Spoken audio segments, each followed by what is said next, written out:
안녕하세요, 여러분. 메르의 블로그 유튜브입니다. 오늘은 일본의 엔화 정책, 일본은행의 국채 손실, 그리고 곧 연준 의장이 될 케빈 워시의 양발운전 통화 정책까지 이 세 가지가 어떻게 연결되는지를 이야기해 보겠습니다. 먼저 일본이 엔화를 강하게 만드는 방법부터 볼게요. 일본이 할 수 있는 건 크게 두 가지뿐입니다. 첫 번째, 외환시장에 직접 개입하는 방법. 두 번째, 금리를 올리는 간접 개입하는 방법. 근데 외환시장에 진짜로 개입하려면 뭐가 필요하냐? 달러, 즉 실탄이 필요합니다. 그래서 대부분의 나라들은 외환시장 개입할 때 자기들이 보유한 미국 국채를 팔아서 달러를 준비합니다.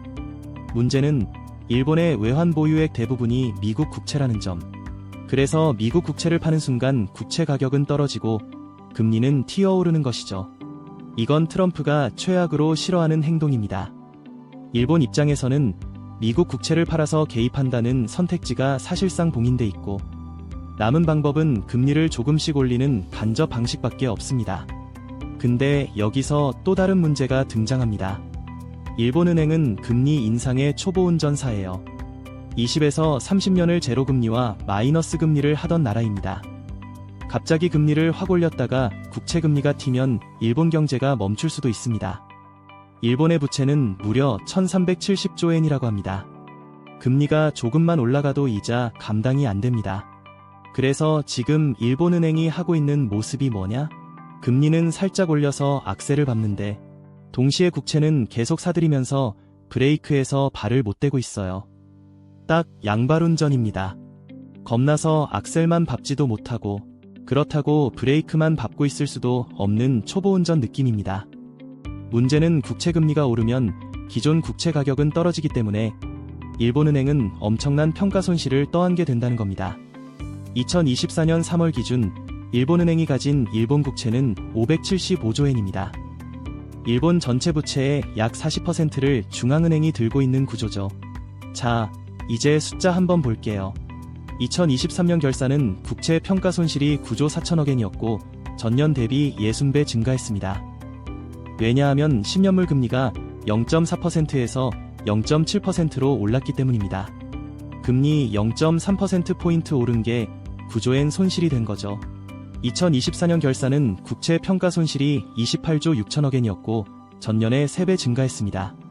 그리고 지금 10년물 금리는 2.249%까지 올라왔습니다. 그래서 2025년 결산, 2026년 발표에서는 손실이 40조 엔 이상 날 것으로 시장은 보고 있습니다.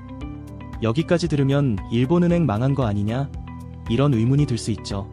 하지만 결론은 아직 아니다입니다. 왜냐하면 일본은행이 국채에서는 28조 엔 손실을 봤지만 일본 주식 ETF에서 46조 엔 평가이익을 냈습니다. 일본은행은 2012년 니케이가 9,000대 1 때부터 TOPIX와 니케이 ETF를 35조 엔어치 꾸준히 매수해왔고 지금 니케이는 5만을 넘었으니 평가이익이 폭발적으로 늘어났죠. 일본 전체 ETF의 70%를 일본은행이 보유하고 있을 정도입니다. 그래서 2024년 결산은 국채 마이너스 28조, 주식 플러스 46조, 따라서 결과적으로는 플러스가 되었습니다. 이런 그림이 나온 겁니다. 2025년에도 국채에서 40조 엔 손실이 나겠지만 일본 증시가만 유지되면 큰 문제는 아닐 가능성이 큽니다. 결국 일본 증시가 꺾일 때에야 진짜 리스크가 본격화됩니다. 제 이 얘기를 미국으로 연결해 볼게요. 곧 연준 의장이 될 케빈 워시, 이 사람도 일본은행과 똑같이 양발운 전론자입니다. 악셀은 금리 인하, 브레이크는 유동성 회수, QT, 즉 금리는 내리면서 연준 대차대조표, QT는 줄이겠다는 구상입니다. QT는 달러를 회수하는 것이니까 강달러 정책과 연결되죠. 그럼 자산 가치는 상대적으로 약해지고 특히 실물자산인 금과 은, 암호화폐가 타격을 받을 수 있습니다.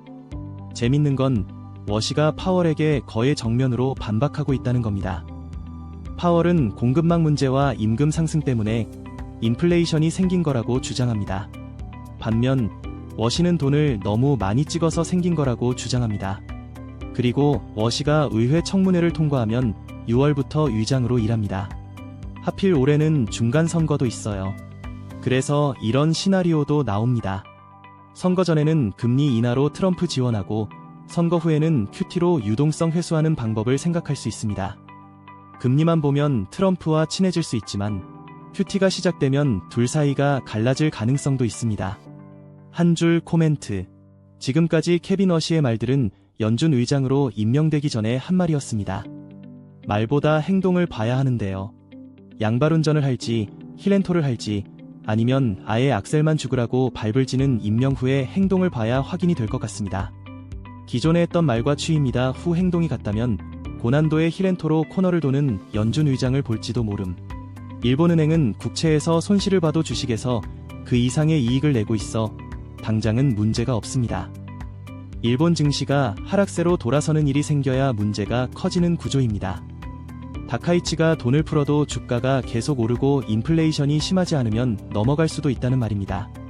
오늘 내용이 좋았다면 구독과 좋아요 부탁드려요. 여러분의 응원이 큰 힘이 됩니다.